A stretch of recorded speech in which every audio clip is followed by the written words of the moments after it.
এটা ভয়ানক পথ দুৰ্ঘটনাৰ স্থান মেলঘৰ কলগাছিয়া। বৰপেটা ৰোডৰ পৰা কলগাছিয়ালৈ আহি আছিল এখন যাত্ৰীবাহী বাছ। আনফালে কলগাছিয়াৰ পৰা বৰপেটা ৰোড অভিমুখে গৈ আছিল আন এখন যাত্ৰীবাহী বাছ। যাত্ৰীসহ দুয়োখন বাছ গৈ থাকোঁতে এটা সময়ত মিলিত হ'ল খৰিচালাৰ নিচেই কাষত কলগাছিয়াৰ মেলঘৰ অঞ্চলত।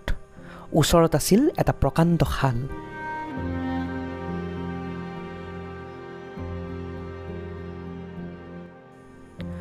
বাছ দুয়োখন যথেষ্ট দ্ৰুতগতিত নাছিল যদিও ইখনে আনখনক ছাইড দিবলৈ যোৱাত বৰপেটা ৰোডৰ পৰা কলগাছিয়ালৈ আহি থকা বাছখনৰ চকাৰ শ্লিপত প্ৰকাণ্ড খালটোতে বাগৰি পৰি গ'ল যাত্ৰীসহ গোটেই বাছখন। আৰু ক্ৰমান্বয়ে বাছখন পানীৰ বুকুত বুৰ যাবলৈ ধৰিলে। পানীৰ মাজত কক পকাই থকা যাত্ৰীসকলে আপ্ৰাণ চেষ্টা কৰিলে নিজক বচোৱাৰ বাবে।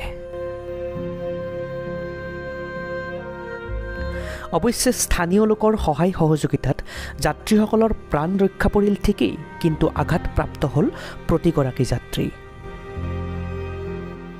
খুব দুখ লগা কথাটো হ'ল যে বাছখনত আছিল এটি ৩ মহীয়া দেৱশিশু। পানীৰ বুকুত ভাহি থকা বাছখনৰ ভিতৰত এতিয়াও সন্ধানহীন হৈয়েই থাকিল সেই দেৱশিশুটো।